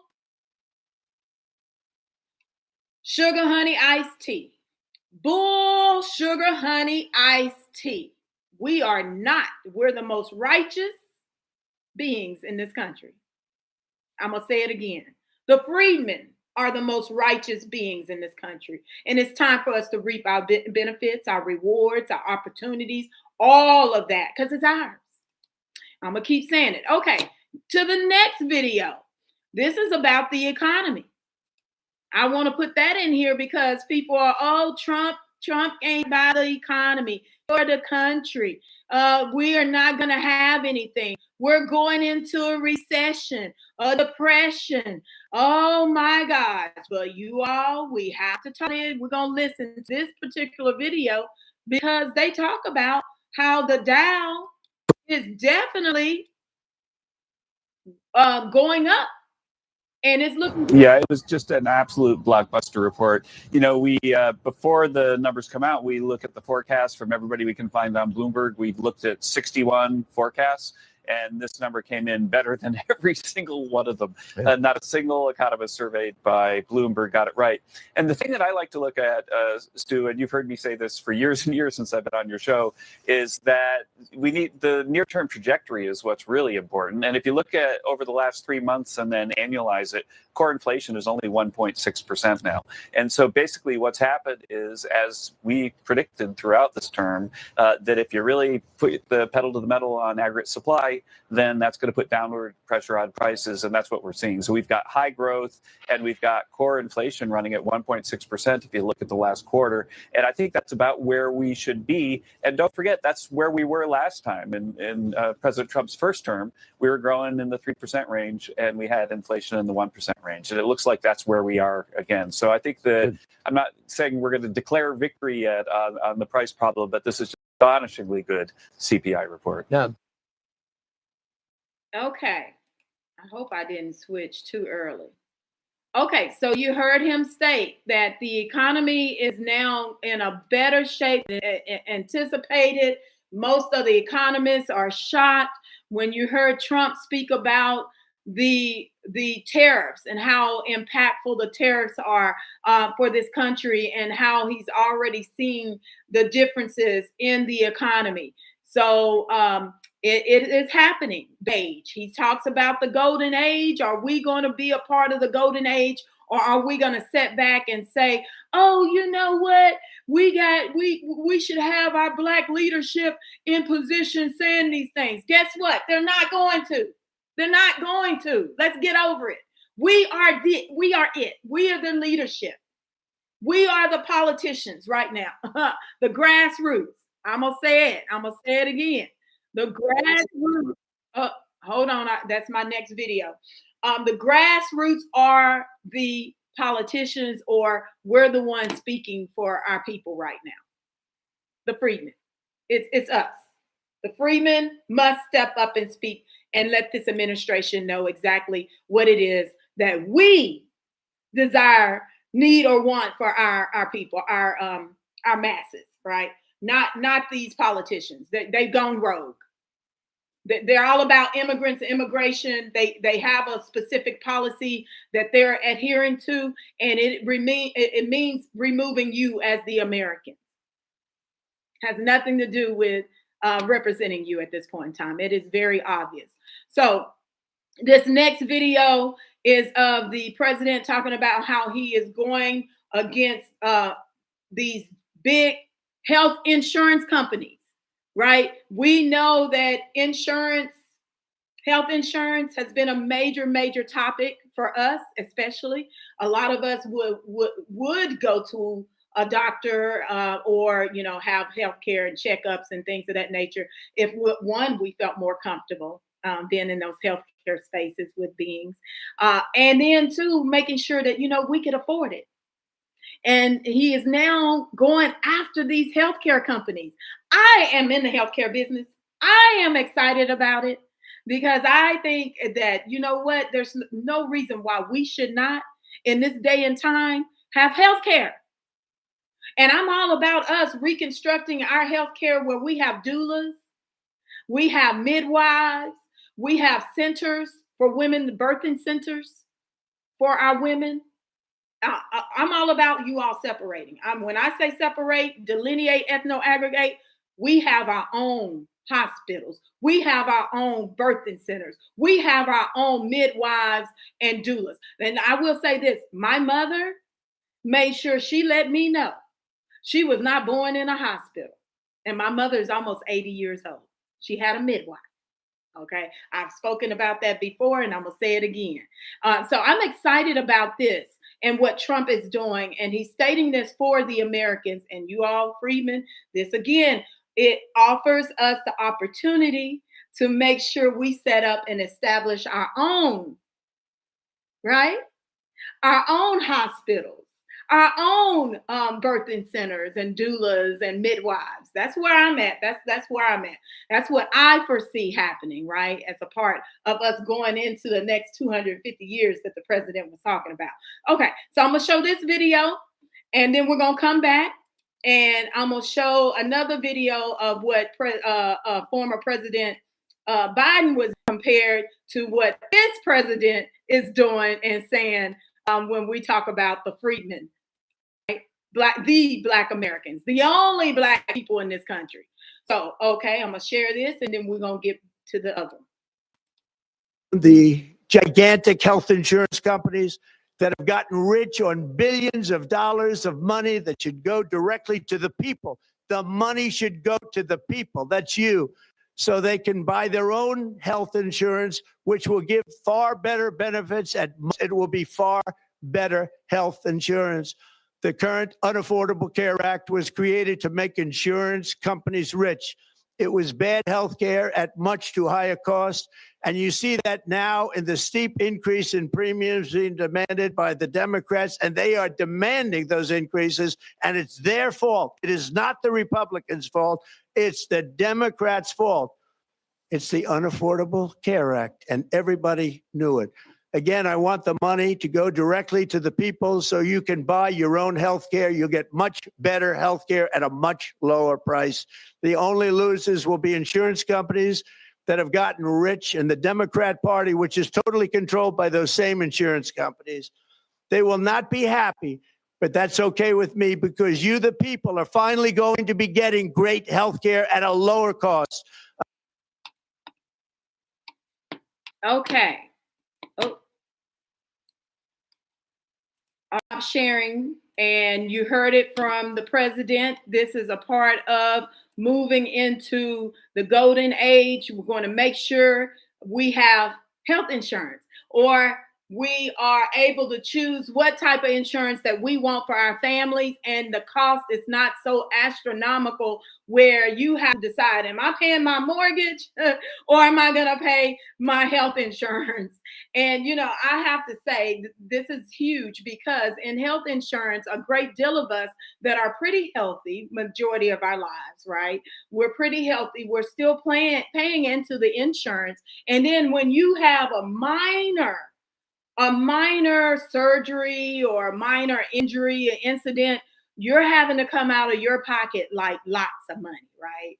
I think there was a video a couple years ago about how Europe has a different healthcare system than America.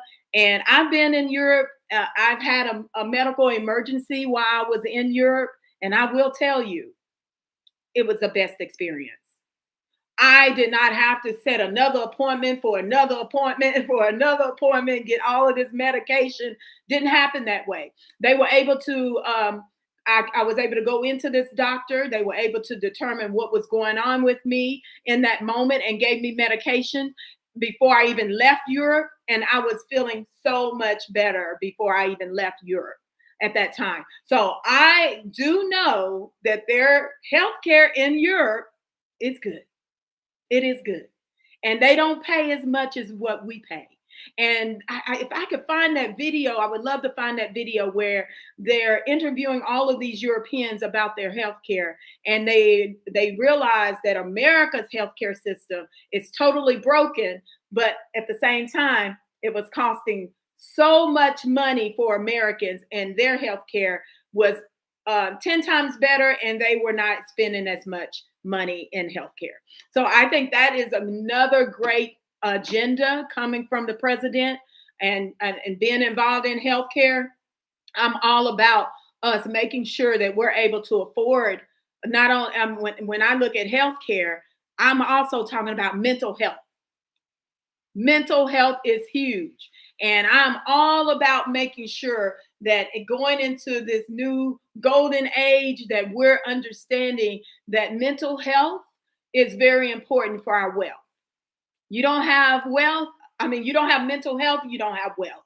That's kind of the way I look at it. Okay, so now I want to get to this particular video of what Joe Biden was saying to our people compared to what President Trump is saying to our people. And I'm going to bring this in because I think this particular video is very important, in that we have individuals that, would tell you, Trump is the worst thing for America. I don't see that. And I think more people are recognizing that is not true, that's, again, propaganda, a psyop to keep us in a space. So I want to get to this particular video and make sure the transcript is not, I want to make sure this is in the space that I want to go to. Give me a moment. My transcript isn't uploading, so I can make sure we're in the right space.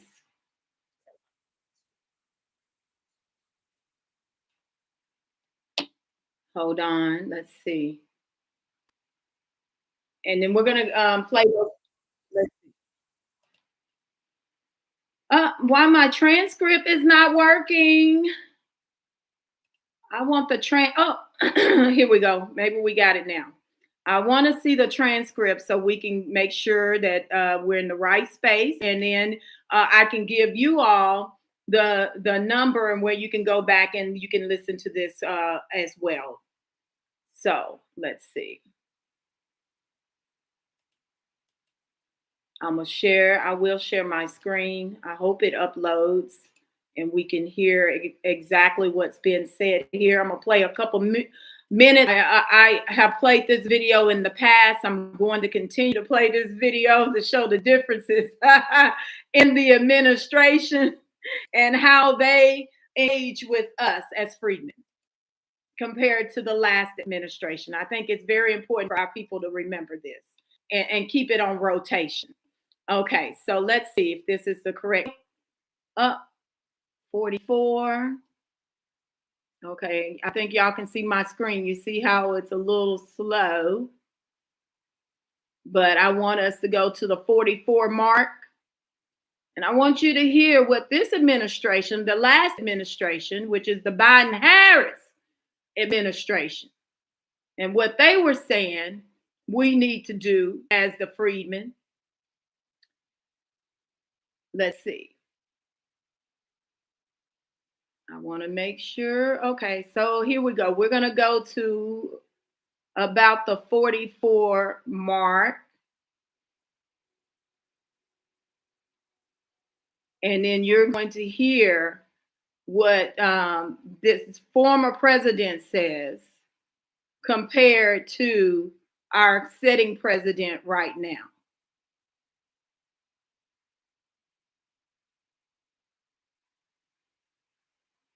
Okay, so I'm just start at 44:12, and we'll go from there. Let's see what they have to say.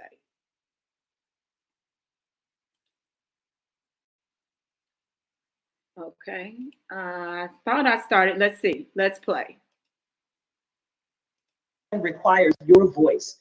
People need to understand that this is anti-democratic, that when they threatened the Secretary of State of Michigan, when they threatened the Attorney General of Michigan, when they threatened the Governor of Michigan, that these are anti-democratic acts, and particularly when they're involved with the issue of voting. I'm glad that Vanita mentioned HR 1. To be honest with you, HR 4 is not enough anymore. Pre-clearance is not enough. We now need to really address voting in a way that broadens our democracy. We need to return voting to formerly incarcerated persons in federal elections. We need to have Election Day be a national holiday. We need to make sure that states are fully funded and fully protected in their security apparatus for their election systems. We need to be more ambitious than we have ever been before in this space, and you can do it. So I want to talk about policing and criminal justice, which is so important to our communities. And this is a set of issues that are very, very volatile and have to be handled. Okay, you heard some of what she said, voting, right? We're seeing right now how even though they were saying that, they were making sure they brought in a whole new voting base of illegal aliens. So when she says we got to do something about the voting and the 15th Amendment, it appears that it's all about the Democrats and what they want, not about what their constituents are saying and what they want, right? So you heard that, and that is I think Sherilyn Eiffel of the NAACP legal fund. That was her speaking. Now I'm going to go down. And I am going to where the president, I want to go where President Biden was, and he's speaking. Let's see, where is that? And we're going to listen to what he has to say about how we need to, as the freedmen, how we need to engage right now in politics. So let's see. Let me get to it. I thought it was the 104, 112 mark. So I'm going to scroll really fast. I wanted to highlight this because we have these beings that are totally talking about voting, what the Democrats need to do. We see what the Democrats are doing right now. We see what they're doing. And it does not involve us. Okay, so drug offenses, let's see, federal prosecutors. I'm going to get to it. Discrimination, 112, I think is where we're going to get to where the president states some things, former president. Okay. Okay, here we go. We're going to go to 112. And this should be the president, and he's going to start speaking about what he wants for Black America, right? You ain't Black unless you vote for him, right? Okay. Right about this. It matters what a president says. And if you notice, I am not mincing my words when I speak about what I plan on doing as president of the United States. The only thing I'm not doing is I'm not engaging in retribution. I am not deciding that the way to win is to go after hate with hate. We have to convince people. We have to move them. And one of the overwhelming reasons I won, by the way, is because we took on racism in suburbia. White women overwhelmingly voted with me, and black women were the two places where it was overwhelming because we spoke to those concerns. And Vanita, you know what I'm talking about. You and I have talked before. I don't carry around a stamp on my head saying progressive and I'm AOC, but I have more of a record of getting things done in the United States Congress than anybody you know. Anybody you know of getting things accomplished. And that sounds so self-serving. I know that. But this is going to really be hard. This is going to really, really, really be hard. And let me conclude and turn it over to Kamala, who says, what the hell am I doing with this guy right now? But all kidding aside, I've known you my whole life, most of you. I've worked with you my whole life, most of you. I've been around doing this for a long, long time. I don't always get it right, but I always take responsibility. When I get it wrong, I acknowledge I got it wrong. But my overarching objective, if we cannot make significant progress on racial equity, this country is doomed. It is doomed, not just because of African Americans, but because by 2040, this country is going to be minority white European. You hear me? Minority white European. And you guys are going to have to start working more with Hispanics, who make up a larger portion of the population than y'all do in terms of raw numbers. We're going to have to be working with a whole group of people that, in fact, are the single most diverse democracy in American history and anywhere in the world. And we got to figure out how to unify this country. And you've been the leaders of being able to do that. Not a joke. And so there's some things that I'm going to be able to do by executive order. I'm not going to hesitate to do it. But what I'm not going to do is I'm not going to do what used to, Vanita, you probably used to get angry with me during the debates when you'd have some of the people you were supporting said, on day one, I'm going to executive order to do this. Not within the constitutional authority. I am not going to violate the Constitution. Executive authority that my progressive friends talk about is way beyond the bounds.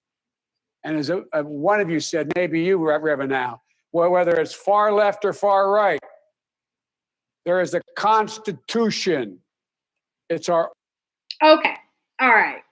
You hear him harping on the Constitution while at the same time telling us they about to bring in all of these other Hispanics because there's going to be a small population of minority whites.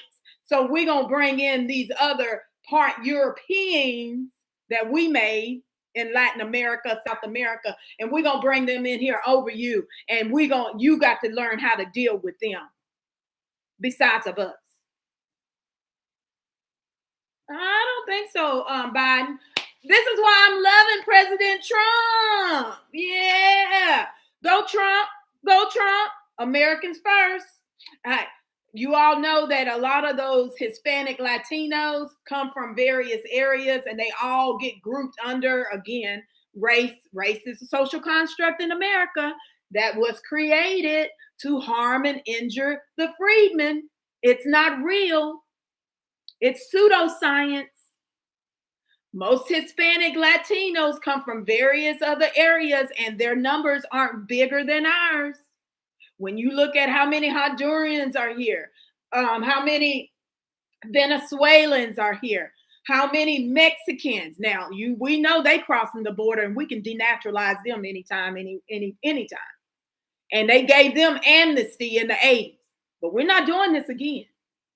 So we still are the number one ethnic group and the only Americans that have large numbers. Now, when you go and look at the WASP and the Mayflowers, we got to figure out their origin is American origin since they were here in the founding. We got to figure out how many of them are existing today, just as well as we need to make sure we have a number of how many freedmen are really here today, because with this race thing, they're trying to lump them immigrants as minorities with us and operating on race. And he says the Constitution. He talking about the Constitution, y'all. The Constitution, the Supreme Court of the United States has ruled that the Constitution is race neutral. Now, we know there's only been one group, ethnic group of people that have been harassed on this soil for over 200 some years. And the only Black people in this country that have been harassed, right? Prisoners of war, oppression, slavery, subjugation, again, Jim Crow. It's only one ethnic group of Black people in this country that have experienced all of this and is a part of this country's founding, history, culture, experiences, whatever you want to call it or name it. And it's all about the freedmen. And we will forever, I will continue to say this, be the main characters in America, because this is our country. And we will forever like being the main characters in our country. We're going to be the main characters. And here you have a former sitting president stating that they're going to bring in these illegals and you got to adjust to these illegals. Or you got to adjust to all of these immigrants, when he should be speaking to us and adjusting to how we can collaborate together, right? But no, he's telling us we got to get in line with these new arrivals, immigrants, illegal aliens, and legal immigrants that are of European descent. And they are basically the Latinos, Hispanics, that now also have an ethnicity on the census, but also can determine they can come under my race. We got to talk about that too. We're going to have to talk about that too. So, I want to leave with one more video from the president on a good note. And he talks about making sure that how the world would view us, the citizens, come next year, and what he's doing to make sure America gets back to its greatness and our destiny, and then the entire globe as well, acknowledging that. So I want to play that, and then I'm gonna have to tune out for the rest of the day, and we'll see. I'll probably come back and oh no, you know what? First we have to talk about the president. I'm gonna go to this video first, and then I'll come back around to the other video. But the president is going to make sure he pays the 1,450,000 military service members a special warrior dividend. Well, that won't come from Biden, because all our money was going out to NGOs and USAID, not, or other countries. Wasn't coming back to Americans. Definitely wasn't coming back to our veterans. So let's look at this video where our president, J. Trump, is now going to make sure our service people receive warrior dividend and celebrating the 250 years of America in 1776. So let's listen to 1,450,000 military service members will receive a special, we call warrior dividend before Christmas, a warrior dividend in honor of our nation's founding in 1776. We are sending every soldier $1,776. Think of that. And the checks are already on the way. Nobody understood that one until about 30 minutes ago. We made a lot more money than anybody thought because of tariffs, and the bill helped us along. Nobody deserves it more than our military. And I say congratulations to everybody. 1,450,000. I love that. You all look at that. Oh, wow. Our military surely does deserve it. I have some in my family, and I'm pretty sure they're very excited about that additional monies that's coming their way. Now, I'm going to close out with this particular video where the president speaks about how even in our government, some of our politicians have gone rogue.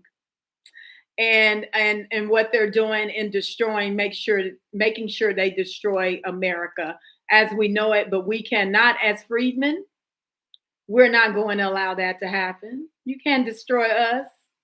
And everything here in America is ours, right? So we're going to make sure we protect it. I get it. People are upset that we're not being protected. But again, I will say, I do believe in this moment that we have an opportunity into our rightful position. And I do believe this administration is willing to work with us in whatever we want and desire for our people, for our group. And that's the freedmen. Here we go. Most would agree. I was elected in a landslide, winning the popular vote and all 7 swing states and everything else, with a mandate to take on a sick and corrupt system that really just took the wealth from people and crushed the dreams of the American people. For the last 4 years, the United States was ruled by politicians who fought only for insiders, illegal aliens, career criminals, corporate lobbyists, prisoners, terrorists, foreign nations, which took advantage of us at levels never seen before. They flooded your cities and towns with illegal aliens. They decimated your hard-earned savings. They indoctrinated your children with hate for America. Really, I mean, they just that we had never seen, to prey on innocent. War, they caused mayhem, they caused a horrible situation all over the globe. But now you have a president who fights for the law, abiding, hardworking people of our country, the ones who make this nation run, who make this nation work. All right. Okay. That is what I'm ending on, you all. I'll probably come back and have another live, especially if my guest is able to attend and we can get it going this weekend before next week. We'll do that because we know Christmas is next week. So it looks like I will have I'm setting my date as Thursday to do my lives, and we know next Thursday is Christmas. So between Wednesday or Friday, we'll see how it goes. But I will be back. Thank you all for joining me for this little short podcast and stream.